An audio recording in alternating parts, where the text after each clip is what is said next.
तुम्हाला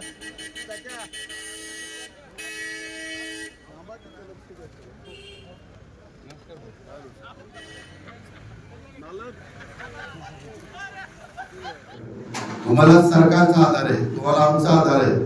आम्ही इथं काही विट्टी दंडू गोट्या पतंग उडवायला आलेलो नाही. आम्ही इथं काम करतात, मला काम करायला आवडतं. मी सकाळी फार म्हणजे मी हेलिकॉप्टरने येणार होतो, पण मी सतीशला आणि विक्रमला सांगितलं की आपण सकाळी 6ला निघू. 7:30ला बरोबर राजेश्वरला रात्री फोन केला. बरं 2 दिवसाची महत्वाची मीटिंग धनंजयची दिल्लीमध्ये. बातम्या काही चालल्यात, ह्याच्याकरता गेले त्याच्याकरता. मुख्यमंत्र्यांना मला एकनाथरावांना विचारून वेगवेगळ्या महत्वाच्या अन्न नागरी पुरवठ्याच्या मीटिंग तिथं असल्या तर त्या मंत्र्याला जावं लागतं. फायनान्सच्या मीटिंग असल्या तर मला जावं लागतं. होमच्या मीटिंग असल्या तर गृहमंत्र्यांना जावं लागतं. नगरविकासच्या मीटिंग असल्या तर एकनाथरावांना जावं लागतं. पशुसंवर्धन आणि एन्व्हायरमेंट त्याच्या संदर्भातल्या मीटिंग असल्या तर पंकजाताईंना जावं लागतं. खरं तो निरोप धनंजयला मिळाला नाही. वास्तविक आज पण त्याच्या तिथं महत्वाच्या मीटिंग होत्या, कारण तेही महत्वाचं आहे. कारण दिल्लीतनं पैसा जास्तीत जास्त आपल्या राज्याला कसा मिळेल, मग मनरेगाचा असेल. इथं विहिरी पण अशा काही महाराष्ट्रातल्या तक्रारी आहेत की दादा विहिरी नसतानाच पैसे उचलले जातात. इथल्या नाही, बाहेरच्या तक्रारी आहेत. अशा इथं होऊ नये. जर कोणाची काही कल्पना असेल तर हे किंवा जुनीच विहीर दाखवायची, पैसे उचलायचे, असं दुसरीकडे होतं, इथं नाही. पण असं काही इन्शुरन्स, आपला पीक विमा, 1 रुपयात पीक विमा आहे. जमीन कुठली दाखवली जाते आमची गायरानाची, जमीन कुठली दाखवली जाते देवस्थानची, जमीन सरकारची, आणि त्याच्यावर पीक दुसऱ्याच आणि पैसे तिसऱ्याच्याच अकाउंटला जातात. अशा तक्रारी महाराष्ट्रातल्या, तुमच्याकडे नाही, महाराष्ट्रात. त्याच्यावर आपण तपासणार आहे. इथं असल्या तर इथंही तपासल्या जातील. कारण जेवढी आपण नीट शिस्त लावू तेवढा तुमचा फायदा होणार आहे. तुम्ही चुकीचे वायंडे बंद केले, उद्योगपती इथं गुंतवणूक करणार आहे. तुमच्याकडं काही साईट विंडमिलच्या चांगल्या, तुमच्याकडे काही साईट सोलर पॅनल बसवण्याच्या चांगल्या, तुमच्याकडे काही साईट.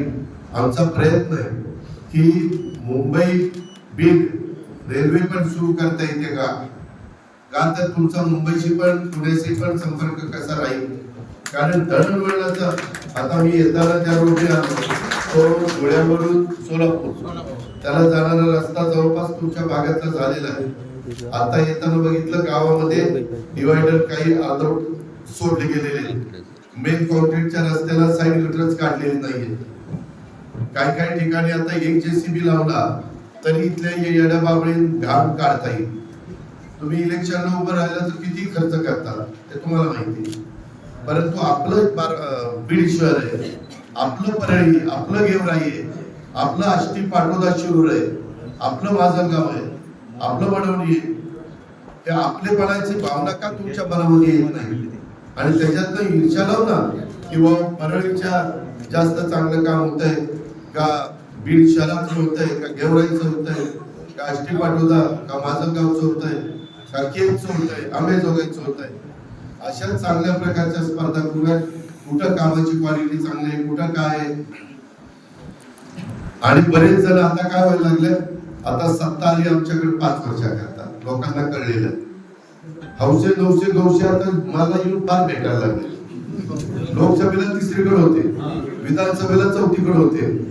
काय दादा मी तुमचाच आर्थिक तेव्हा कुठे गेला होता, नाही दादा मी युतीचा आहे. युतीच्या वेळेस उमेदवाराला विरोध काय केला? हे असं चालणार नाही. काही दिवस तुमचं वागणं बोलणं अशांचं मी बघेन. खरंच दुरुस्त होत आहेत का? कारण सरडा कसा रंग बदलतोय तशी काही एक जमात असते, सगळीकडे असते, माझ्याकडे पण आहे. ते जवळ उगवत्या सूर्याला नमस्कार करायचा. आज कुठे उगवले इकडे नमस्कार, तसलं चालणार नाही. मी स्पष्टपणे सांगतो. परत राजेश्वर मी तुझ्या देखत सांगतोय, लोकप्रतिनिधींच्या देखत सांगतोय. उद्याच्याला परत कुणी आलं नाही दादा एवढ्या वेळेस एवढ्याच पांघरून आला, पांघरून फाटून गेले माझं. एवढ्या वेळेस पदरच राहिला नाही आम्हाला. असलं अजिबात चालणार नाही. तुम्ही तुमच्या कार्यकर्त्यांना पण खाली सांगा, नको बाबा आता उगीच आपलं स्वतःसारखं सरळ वागूया, चांगलं वागा, मी तुमच्या मागे पूर्ण ताकद उभी करेन. मी थोडस राष्ट्रवादीचा जो कार्यकर्ता काम घेऊन मी बघणार आहे की राजेश्वर यांनी किती नोंदणी केलेली आहे. राष्ट्रवादीच्या कार्यकर्त्यांनी नोंदणी केल्याशिवाय माझ्याकडे येऊच नका. आणि इतर पक्षाला मला तो सांगायचा अधिकार नाही. भाजपच्या आल्यावर ते युती म्हणून मला त्यांचंही काम करावं लागेल, शिवसेनेचे म्हणून त्यांचंही काम करावं लागेल. आणि कॉमन मॅन त्यांचा राजकारणाशी संबंध नाही, ते कागद वाचल्यावर लक्षात येतं की काय त्या पद्धतीनं.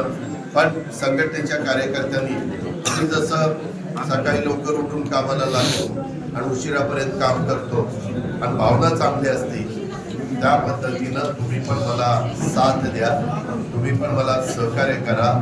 आणि बीड जिल्ह्याच्या बद्दल जी आज बदनामी काही जण सातत्याने प्रिंट मीडियामध्ये, इलेक्ट्रॉनिक मीडियामध्ये करताय, ते आपल्याला सगळ्यांना मिळून पुसायचं आहे.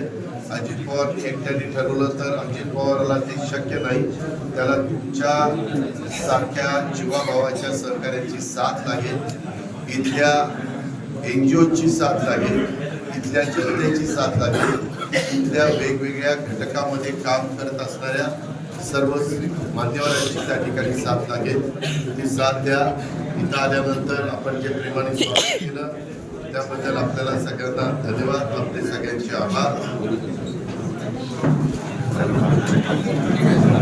आता